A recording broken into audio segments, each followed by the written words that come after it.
Take tick ট্যাক্টো। আজকে আমি একটা খুব সোজা টপিক নিয়ে কথা বলবো, সেটা হচ্ছে ইলেকট্রনিক মেইল বা ইমেল। এটাও একটা স্কুল লেভেল টপিক, যেটা স্কুলের বাচ্চাদের শেখানো হয়। স্কুলের বাচ্চাদের এটা খুবই লাগে। ইমেল নিয়ে বেসিক ধারণা সবারই দরকার, যারা জেনারেল ইন্টারনেট ইউজার তাদেরও লাগে। আমরা সবাই ইমেল ইউজ করি। এটার একটা বেসিক ধারণা, অ্যাডভান্টেজ, ডিসঅ্যাডভান্টেজ, এটার অ্যাড্রেস, এটাতে কি কি লাগে, বেসিক জিনিসটা আমি আজকে বলবো। এখানে মেইন পার্ট হচ্ছে একটা ইমেলে কি কি লাগে। একটা ইমেল করতে গেলে অবশ্যই আমাদের একটা অ্যাড্রেস লাগবে, যেটা আমাদের নিজেদের অ্যাড্রেস। সেটা হচ্ছে ফ্রম হচ্ছে আমাদের নিজেদের যে ইমেল অ্যাড্রেসটা থাকে সেখান থেকে যায়। আরেকটা হচ্ছে টু হচ্ছে যাকে আমরা পাঠাতে চাই। সিসি হচ্ছে কি, মানে যাকে আমরা পাঠাবো সে তো পাবেই, আর তাছাড়া কাউকে যদি আমরা কপি করতে চাই, মানে কার্বন কপি, মানে একই মেইল আরেকজনের কাছেও যাবে। মানে এক্ষেত্রে মনে করো আমি আমার একটা বন্ধুকে কোনো কাজ করতে বলছি, সেই কাজটা আমি আমার অন্য একটা বন্ধুকে বললাম যে দেখ আমি ওকে কিন্তু এই কাজটা করতে বলেছি। তাহলে আমরা সবাই, এই গ্রুপের সবাই জানলাম যে এই কাজটা ওকে করতে বলা হয়েছে। তাহলে তারপরে কাজটা আমরা হয়তো করব সেরকমভাবে। তাহলে এই কাজটা আমি ওকে পাঠালাম, আর কার্বন কপিতে বাকি গ্রুপের সবাইকে রাখলাম যে এই কাজটা ওকে দেওয়া হয়েছে, বাকি কাজগুলো পরে আমরা সবাই করব। তো সেই জন্য কার্বন কপিতে বাকি সবাই আছে, কিন্তু যাকে কাজটা দেওয়া হয়েছে সে টুতে থাকলো। সেরকমভাবেই আরেকটা হয় বিসিসি বা ব্লাইন্ড কার্বন কপি। এটা জেনারেলি দরকার হয় না, দরকার হয় কখন, যখন আমরা কাকে কাকে পাঠাচ্ছি সেটা অন্যজনকে জানতে দিতে চাই না। বিসিসিতে যে থাকবে, যে রিসিভার থাকবে, কেউ কারোটা জানতে পারবে না যে কে বিসিসিতে আছে। মানে যে টুতে আছে সেও জানতে পারবে না বিসিসিতে কে আছে, যে সিসিতে আছে সেও জানতে পারবে না কে বিসিসিতে আছে। কিন্তু বিসিসিতে যে আছে সে জানতে পারবে সিসি বা টুতে কে আছে। মানে টু আর সিসিতে যে আছে সেই অ্যাড্রেসটা সবার কাছে যাবে, কিন্তু বিসিসির অ্যাড্রেসটা কারো কাছে যাবে না। এটা কখনো দরকার হয় যদি কখনো সেম মেসেজ অনেকজনকে পাঠাতে হয়, কিন্তু আমরা জানাতে চাই না যে কাকে কাকে আমরা সেম মেসেজ পাঠাচ্ছি, তখন এই জিনিসটা দরকার হয়। অনেক সময় হয়তো কোনো অ্যাড বা কোনো কিছুর ক্ষেত্রে অনেক কাস্টমারকে এই জিনিসটা পাঠাতে হলে একই জিনিস, একই মেসেজ, তখন আমরা বিসিসি ইউজ করি, যে একই মেসেজ সবাইকে পাঠাচ্ছি, কিন্তু একজন কাস্টমারের মেসেজ আরেকজন কাস্টমার যেন জানতে না পারে, তার অ্যাড্রেসটা যেন জানতে না পারে। তারপরেই ইম্পর্টেন্ট পার্ট হচ্ছে সাবজেক্ট। যে কোনো মেলের ক্ষেত্রেই আমরা পোস্টাল মেল বা ফর্মাল মেলের ক্ষেত্রেও একটা সাবজেক্ট জানি। সেক্ষেত্রে একটা সাবজেক্ট দিতে হয় যে কোন টপিকের ওপর আমি মেলটা লিখছি। তারপর স্যালুটেশন, যেরকম কাউকে ডিয়ার, হাই, হ্যালো, এরকমভাবে স্যালুটেশন, যেটা একটা মেলের বডি পার্টস। এই পুরোটা হচ্ছে একটা মেইন পার্টটা। তারপর হচ্ছে বডি পার্টস, যে কনটেক্সটে আমি লিখতে চাই সেই জিনিসটা। তারপর closing, your obedient, with regards, এরকম টাইপের জিনিস দিয়ে শেষ করতে হয়। তারপর সিগনেচারে নিজের নাম, এবং কোম্পানি বা কোনো স্কুলের তরফ থেকে হলে স্টুডেন্টের নাম, রোল নাম্বার, সেকশন, স্কুল, বা কোম্পানি হলে কোম্পানির নাম, এরকম। তাছাড়াও আমরা কোনো অ্যাটাচমেন্ট যোগ করতে পারি, কোনো ভিডিও, অডিও, কোনো ফাইল যদি আমরা অ্যাটাচমেন্ট চাই, তাহলে আমরা সেই অ্যাটাচমেন্টটা এর সাথে অ্যাড করে দিতে পারি। এইভাবে একটা মেল কম্পোজ করা হয়, করে তারপর সেন্ড বাটনে ক্লিক করে দিলেই মেলটা চলে গেল। এবার মেলের আরেকটা জিনিস মেইন হচ্ছে, সেটা হচ্ছে ইমেল অ্যাড্রেস। অ্যাড্রেসের মেনলি চারটে পার্ট কেন বললাম? ইউজার নেম, হোস্ট আর সাইট। ইউজার নেম চারটে পার্ট কেন বললাম? একটা মাঝখানে @ থাকবে। ইউজার নেমের সাথে এই হোস্ট আর সাইটটাকে ডিফারেন্ট করার জন্য @ সাইনটা দেওয়া হয়। এই @ সাইনটা এখানে স্পেশাল, যার জন্য ইউজার নেমে কিন্তু @ সাইনটা দেওয়া যায় না। ইউজার নেম কী হবে? যে কোনো ক্যারেক্টার হতে পারে, নাম্বার হতে পারে, ডট থাকতে পারে, কিন্তু কখনোই @ থাকবে না। আন্ডারস্কোর হতে পারে, এরকম নানা রকম স্পেশাল ক্যারেক্টার হতে পারে, কিন্তু কখনোই @ থাকবে না। হোস্ট নেমে যারা হোস্ট করছে আর কি, মানে যেখানে আমার মেসেজটা রিসিভ হবে, যেখান থেকে আমার মেসেজটাকে পাঠানো হবে, সেই কোম্পানির নামটা থাকবে।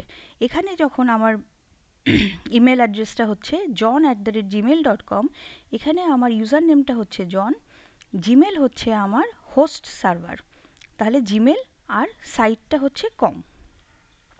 এখানে এবিসি হচ্ছে ইউজার নেম, XYZ হচ্ছে হোস্ট কোম্পানি অ্যান্ড সাইটটা হচ্ছে co.in। এখানে ইন বলতে কিন্তু ইন্ডিয়া বোঝায়, আবার এখানে এসি বলতে একাডেমিক সাইট বোঝায়। এগুলোরও এক একটা মানে হয়, এক একটা হিসেবে এই নামগুলো দেয়া হয়। এখানে গভ থাকতে পারে, নেট থাকতে পারে, অর্গ থাকতে পারে। গভ মানে হচ্ছে গভর্নমেন্ট সাইট, এডু মানে হচ্ছে এডুকেশান। সেরকমভাবে হোস্ট নেমে জিমেল, ইয়াহু যে কোনো কোম্পানি নেম হতে পারে যারা এরকমভাবে মেল সার্ভার হোস্ট করে। তো এবার আমরা দেখে নিই অ্যাডভান্টেজেস অ্যান্ড ডিসঅ্যাডভান্টেজেস। মেলটা আমরা সবাই জানি খুব ফাস্টেস্ট, আমরা দেয়ার মেলটা সেন্ড করার সঙ্গে সঙ্গে কয়েক সেকেন্ডের মধ্যে মেলটা পৌঁছে যায়, সে পৃথিবীর যে প্রান্তেই থাক না কেন। এটা খুব ইকোনমিক্যাল, এটা যে কোনো পোস্টাল মেলের ক্ষেত্রে যে একটা মিনিমাম পয়সাও লাগে সেটাও লাগে না। এটা খুব সিম্পল অ্যান্ড ইজি। এটা করার জন্য খুব কম্পিউটারে এফিশিয়েন্ট হতে হবে সেরকম দরকার নেই, আমরা মোবাইল থেকেও করতে পারি, বা কম্পিউটারে খুব বেসিক কয়েকটা জিনিস জানলেই আমরা এটা করতে পারি। এটা খুব এফিশিয়েন্ট। এটা একই সাথে অনেকজনকে আমরা সেন্ড করতে পারি, সিসিতে করে বা টুতেও অনেককে দিয়ে একসাথে করতে পারি। সুতরাং খুব এফিশিয়েন্ট, মানে জাস্ট একটা মেল অ্যাড্রেস ঢুকিয়ে দিলেই অনেকের কাছে একসাথে পৌঁছে গেল। পোস্টাল অ্যাড্রেসে যেমন 4-5টা চিঠি 4-5 জনের নাম লিখে অ্যাড্রেস লিখে আলাদা আলাদা অ্যাড্রেসে পাঠাতে হতো, এখানে জাস্ট টুতে অনেকের নাম লিখে দিলেই একসাথে কিন্তু পৌঁছে গেল।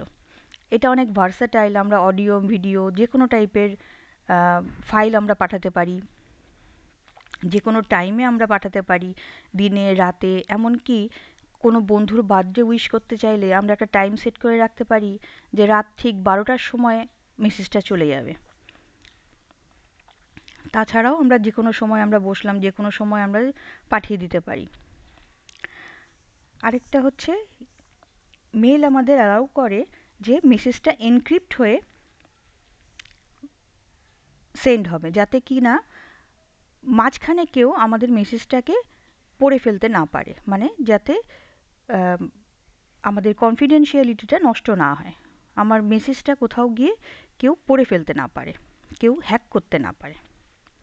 ঠিক সেরকমভাবেই কিছু ডিসঅ্যাডভান্টেজও আছে, যেগুলোকে ডিসঅ্যাডভান্টেজ বললে ডিসঅ্যাডভান্টেজ, আদারওয়াইজ খুব একটা ডিসঅ্যাডভান্টেজও নয়, খুব সামান্যই,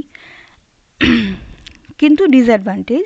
সেক্ষেত্রে যদি বলা যায় তাহলে একটা ইমেল অ্যাড্রেস লাগবে, মানে একজন কেউ যার ইন্টারনেট কানেকশান নেই বা যার ইমেল অ্যাড্রেস নেই সে কিন্তু ইমেল পাঠাতে পারবে না। একটা ইমেল অ্যাড্রেস ক্রিয়েট করতে হবে, খুবই সামান্য কাজ, কিন্তু থাকতে তো হবে। সেই জন্য এটা একটা ডিসঅ্যাডভান্টেজের মধ্যে ধরাও যেতে পারে।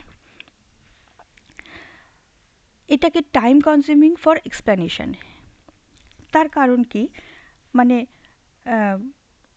কোনো একটা কমপ্লিকেটেড কোশ্চেনের অ্যান্সার দিতে গেলে কখনোই সেটা একটা রিটেন মাধ্যমে একটু প্রবলেম হয়, সেরকমভাবেই ইমেলেও সেই জিনিসটা একটু প্রবলেমেটিক। কোনো কিছু একটা বড় টপিককে এক্সপ্লেন করা একটা টেক্সটের মাধ্যমে, যেটা মুখে বলে দেওয়া হয়তো অনেক সহজ হতো, সেক্ষেত্রে ইমেলে করাটা একটু মুশকিল। তবে অবশ্যই যে ভালো লিখতে পারে, যে ভালো বলতে পারে, সে ভালো নিশ্চয়ই লিখতে পারবে। সেন্সিটিভ ইনফরমেশন অনেক সময় লিক করে যেতে পারে। যেরকম মানে কেউ যদি ভুলে, মনে করো তুমি তোমার বন্ধুকে পাঠাবে একটা মেসেজ, ঠিক করে লিখেছো, বন্ধুর সাথে ইয়ার্কি করে কিছু একটা মেসেজ লিখে রেখেছো, সেটা তুমি টুতে গিয়ে টাইপ করতে গিয়ে তোমার বন্ধুর বদলে তুমি তোমার টিচারের মেল আইডি টাইপ করে দিলে, সেক্ষেত্রে তোমার বন্ধুর সাথে যে ইয়ার্কিটা ছিল সেইটা কিন্তু তোমার টিচারের কাছে পৌঁছে গেল। সেক্ষেত্রে একটা সেন্সিটিভ ইনফরমেশান, যেটা কিনা বন্ধুর সাথে করা ইয়ার্কি, সেটা কিন্তু তোমার টিচারের কাছে পৌঁছে গেল। সেরকমভাবে কোনো কোম্পানির ক্ষেত্রে বা কোনো সিরিয়াস জায়গায় কোনো একটা সেন্সিটিভ ইনফরমেশান যদি ভুল কারো কাছে পৌঁছে যায়, সেই মিস্টেকটা কিন্তু হতে পারে। সেরকমভাবে কোনো সেন্সিটিভ ইনফরমেশান লিক হয়ে যেতে পারে, যেটা অন্য ক্ষেত্রে নাও হতে পারে। ইমেলে অনেক সময়ই ভাইরাস থাকে, অ্যাটাচমেন্টে ভাইরাস থাকতে পারে, সেটা যার জন্য জেনারেলি বলা হয় যে আননোন আননোন অ্যাড্রেস থেকে আসা কোনো মেল খুলবে না, কোনো মেলের অ্যাটাচমেন্ট খুলবে না, কারণ ওগুলো থেকে ভাইরাস আসতে পারে, যে ভাইরাস কিন্তু পুরো কম্পিউটারটাকেই নষ্ট করে দিতে পারে। তো সেগুলো থেকে সাবধান থাকতে হয়। আর যেহেতু এটা একটা রিটেন মেসেজ, সেহেতু এটা একটু ইম্পার্সোনাল হয়, যেটা কি না মানে সামনাসামনি যদি কেউ কথা বলে তাহলে তো আমরা তার মুখের অভিব্যক্তি দেখে, তার মুখে গলার টোন শুনে, ফোনে কথা বললে হয়তো গলার টোনটা শুনে আমরা বুঝতে পারি যে সে ঠিক কী মোডে কথাটা বলছে, কিন্তু মেসেজ লিখলে বা মেলে লিখলে হয়তো সেই টোনটার জন্য কথাটা কিন্তু মিনিংটা অন্যরকম বোঝা যেতে পারে। তো সেটা একটু ইম্পার্সোনাল, সেই জন্য হয়তো অনেক সময় একটু প্রবলেম হতে পারে। তো এগুলো খুবই সামান্য এবং সেগুলোকে অ্যাভয়েড করা যেতেই পারে, কিন্তু এগুলো হচ্ছে ডিসঅ্যাডভান্টেজেস। তো আজকে এই পর্যন্তই, আশা করি বোঝাতে পেরেছি।